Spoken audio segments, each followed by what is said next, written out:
Salutare, dragi prieteni! Vedem că Donald Trump s-a trezit. Nu vine să cred că s-a trezit, sper să se fi trezit. Vedem că cei de la Casa Albă în continuare au așa niște atitudini foarte ferme împotriva acțiunilor Kremlinului, care sunt din ce în ce mai sângeroase și mai disperate. Și în acest context vedem că Kremlinul a avut un nou atac, a efectuat un nou atac masiv, terorist, cu drone și rachete împotriva Kievului azi noapte.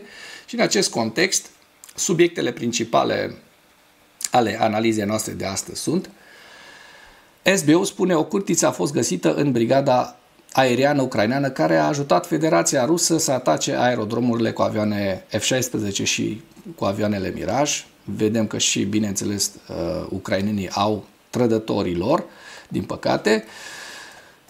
Graham, senatorul republican Graham, răspunde acuzației de imunitate a Kremlinului privind sancțiunile. Trump schimbă regulile jocului. Să sperăm că așa va fi până la final. Numărul morților în atacul rusesc asupra Kievului a crescut la 6, inclusiv un copil. Deci vedem despre ce e vorba, iar fiica lui Kellogg, trimisului special al lui Trump, despre bombardamentul de azi noapte de la Kiev, acesta este răspunsul lui Putin la termenul limită impus de Donald Trump. La final vă prezint hărțile Institutului pentru Studiul Războiului și ale Deep State. Senatorul Graham răspunde acuzației de imunitate a Kremlinului privind sancțiunile. Trump schimbă regulile jocului. Senatorul republican american Lindsey Graham a sfătuit Rusia să contacteze țările care cumpără petrol și gaze rusești, susținând mașinăria de război rusă, pentru a afla dacă împărtășesc poziția arogantă a Kremlinului față de sancțiuni. Purtător de cuvânt al Kremlinului, Dmitri Peskov, a declarat anterior că Rusia continuă să monitorizeze declarațiile președintelui american Donald Trump privind sancțiunile, dar că Rusia a dobândit imunitate la astfel de măsuri datorită multor alte experiențe. Comentând aceste cuvinte, senatorul Graham a fost de acord că Rusia a învățat să trăiască cu sancțiuni. Cu toate acestea, potrivit lui, președintele Trump schimbă regulile jocului. Trump va impune tarife vamale țărilor care vor cumpăra petrol și gaze din Rusia pentru a susține mașinăria rusească de război. Poate doriți să verificați în curând dacă acele țări vă împărtășesc atitudinea arogantă, a scris Graham. El a adăugat de asemenea că majoritatea reprezentanților ambelor partide din Congres sunt pregătiți să-i ajute pe președintele Trump în acest demers. Foarte interesant și să vedem dacă se va întâmpla. SBU spune că o cârtiță ucraineană a fost găsită în brigada aeriană ucraineană care a ajutat Federația Rusă să atace aerodromurile cu avioane F-16 și avioane Mirage. Contrainformațiile militare ale Serviciului de Securitate al Ucrainei au reținut un major dintr-una dintre brigăzile aeriene ale forțelor armate ale Ucrainei, care colecta informații pentru a pregăti atacuri rusești asupra aerodromurilor unde se aflau avioanele F-16 Mirage 2000 și Su-24 ucrainene. Cârtița s-a dovedit a fi pilot instructor major al uneia dintre brigăzile aeriene ale forțelor armate ucrainene. Unitatea în care a servit această persoană desfășoară misiuni de luptă pentru doborârea rachetelor și dronelor inamice și lucrează de asemenea la ținte terestre, sprijinind operațiunile armatei ucrainene în aer. După cum a stabilit ancheta, acest agent îndeplinea simultan mai multe misiuni inamice. SBU a raportat că acest instructor a transmis informații pentru a pregăti noi atacuri cu rachete și drone ale Federației Ruse asupra instalațiilor forțelor aeriene ucrainene. El a colectat coordonatele acestor aeronave, orarele lor și principiul secvenței lor de zbor. Deținutul, cel reținut, ucraineanul, a elaborat de asemenea un raport analitic pentru ocupanți privind tacticile necesare, în opinia sa, pentru a efectua atacuri combinate.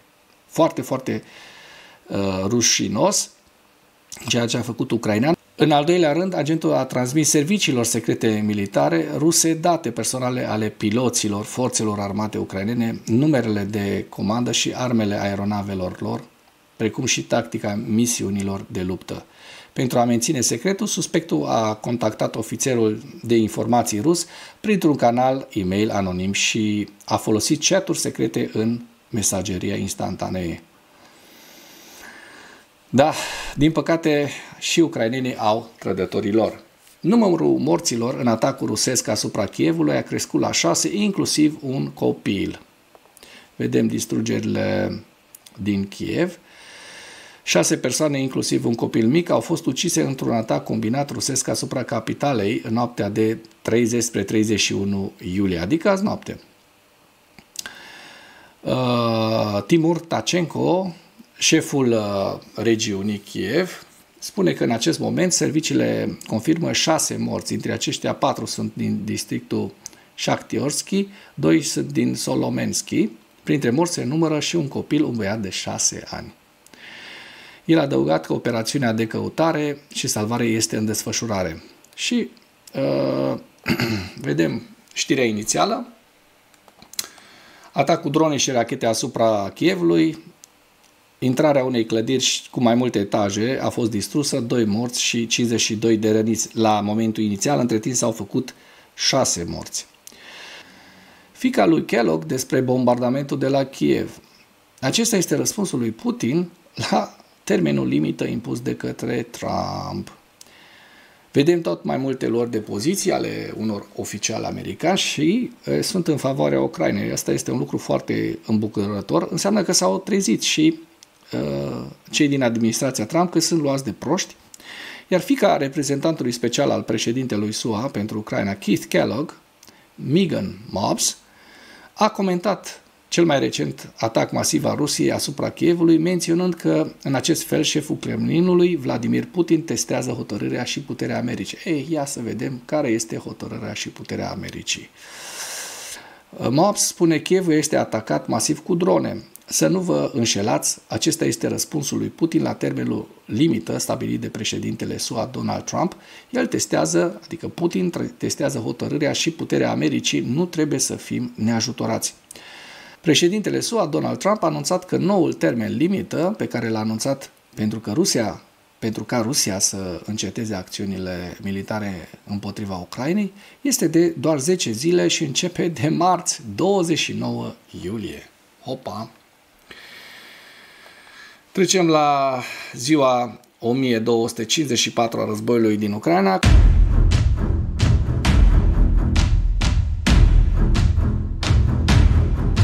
Cu pierderile rusești în ultimele 24 de ore, 1070 de militari, un tank, un vehicul blindat de luptă, 16 piese de artilerie, un sistem de apărare antiaeriană, iar lista cu pierderile rusești o găsiți în această imagine. Dacă până în acest moment ai găsit informații utile în material, contribuie cu un like și cu o distribuire a acestui videoclip pentru a ajunge la cât mai multă lume. Parlamentul ucrainean se luptă să obțină voturi pentru a anula controversata măsură anticorupție. Este un articol destul de interesant pe care o să vi las în comentarii. Doar vă spun faptul că deja s-au făcut 8 zile consecutive de când, 8 sau 9, de când ucrainenii protestează în stradă, pentru că s-au modificat niște legi în care parchetele anticorupție ucrainene au fost deposedate de independență. Parlamentul a adoptat în aplauze un proiect de lege care priva agențiile anticorupție ale țării, ale Ucrainei, de independența lor. O săptămână mai târziu, eforturile de restabilire a acestei independențe aveau să se încheie. Conform estimărilor mele, ne aflăm în prezent în intervalul 220-230, dar acesta este o zonă foarte riscantă, a declarat un parlamentar din cadrul slujitorului poporului, un fel de avocat al poporului ucrainean, pentru Kyiv Independent, sub condiția anonimatului, referindu-se la votul din 31 iulie asupra proiectului de lege prezidențial, care are nevoie de 226 de voturi pentru a fi adoptat. Vreau să vă reamintesc că și Uniunea Europeană a suspendat fonduri de 40 și ceva de miliarde de euro pentru Ucraina, ceea ce este un lucru foarte, foarte grav pentru ucraineni. Iar eu cred că această presiune pe care se face, ia uite și pe ăsta cu degețelul, Cred că această presiune care se va face asupra Ucrainei pentru a reveni la matca normală a justiției este una benefică și va da rezultate, pentru că Ucraina nu poate să reziste nici măcar o săptămână fără ajutorul european. Și acum trecem la hărțile Deep State să vedem dacă s-au întâmplat schimbări ale fronturilor în ultimele 2 zile. Și o să începem cu partea de sud. Vedem că în zona Herson și în zona Zaporojie n-au existat modificări ale fronturilor. Ne uităm din perioada 27-28 să vedem evoluții. Da? Și deja se văd în zona Niprului, deja în 3 zone, și vorbim aici la vest de Zelene Pole și Novopil, rușii au reușit un avans de aproximativ 3 km pătrați, așa cum se observă în această imagine.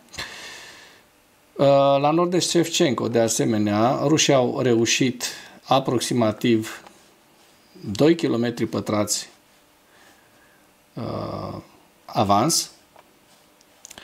Mergem mai la nord, înspre Pokrovsk, și observăm că din 27 până în 29, rușii au reușit să ocupe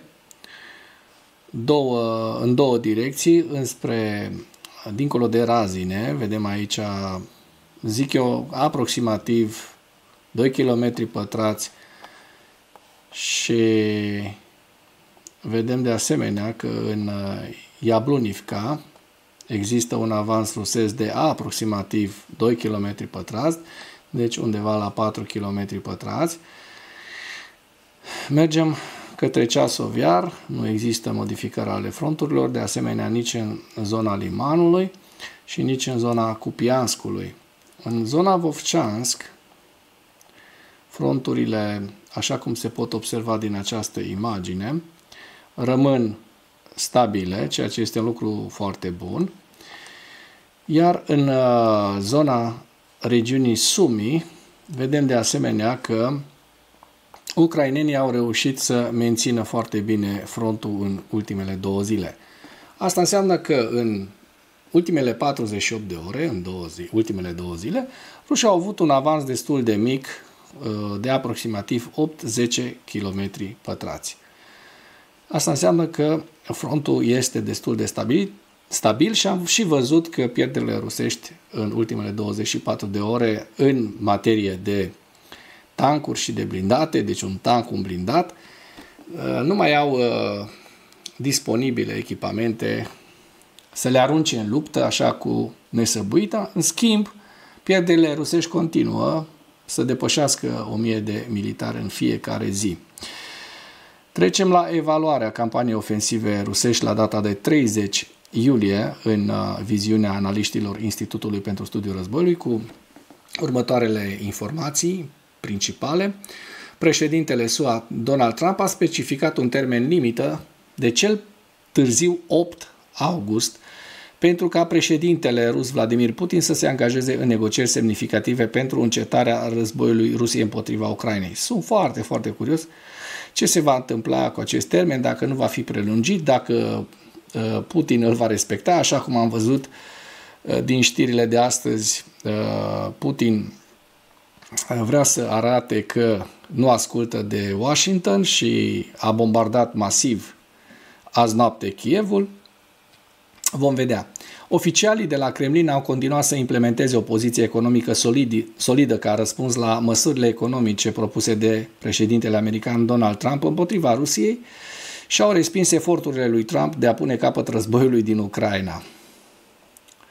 Administrația prezidențială rusă ar fi emis îndrumări pentru instituțiile media și comentatorii de stat pro-Kremlin din Rusia că aceștia ar trebui să promoveze narațiuni care vizează slăbirea alianței dintre Statele Unite ale Americii și Uniunea Europeană. Ce pervers și ce mărșavi sunt acești muscali. Oficialii ruși amplifică deja punctele de discuție ale administrației prezidențiale ruse despre acordul comercial SUA-UE și probabil intenționează să împiedice cooperarea SUA-Europa în sprijinul Ucrainei și al apărării colective europene. Kremlinul continuă să promoveze o ideologie statală informală, centrată pe naționalismul rus, pe care Rusia ar putea intenționa să o folosească pentru a justifica un război prelungit în Ucraina și un viitor conflict împotriva NATO. Forțele ruse continuă să încalce sistematic convenția privind armele chimice pe care au semnat-o. Serviciul de Securitate Ucrainean SBU a raportat că pe 30 iulie a documentat peste 10.000 de cazuri în care forțele ruse au folosit muniție echipată cu agenți chimici pe care convenția o interzice de la începutul invaziei pe scară largă din februarie 2022, de 10.000 de cazuri în care rușii le-au încălcat. Asta știu ucrainenii cu siguranță că au fost mult mai multe, pe care, bineînțeles, n-au putut să le documenteze. SBU a menționat că forțele ruse folosesc frecvent fiole umplute cu cloropicrină, adică grenade lacrimogene cu aerosoli, echipate cu aceste două elemente chimice, ambele fiind tipuri de agenți de combatere a revoltelor. SBU a declarat că forțele ruse folosesc cel mai adesea drone pentru a lansa muniții chimice asupra pozițiilor ucrainene de-a lungul frontului, pentru a-i disloca pe soldații ucraineni din pozițiile fortificate. SBU a înregistrat cel mai mare număr de incidente în Nikopol, regiunea Dnepropetrovsk, la sud-vest de orașul Zaporojie și peste rezervorul Kahovka. Ne aducem aminte foarte bine de lacul Kahovka și de barajul de la Novokahovka, unde sunt și centralele ucrainene atomice. Cu acest detaliu vă mai prezint hărțile Institutului la data de 30 iulie cu Sumi, Kharkiv, Lugansk, Svatove Kremina, Donetsk, Pokrovsk, Novopavlivka, Velika Novosilka, Zaporojie și Herson. Și cu acest ultim detaliu închei materialul nostru de astăzi cu îndemnul, dacă ați găsit informații utile în acest videoclip, să nu ezitați să-l distribuiți pentru a ajunge la cât mai multă lume. Mulțumesc mult!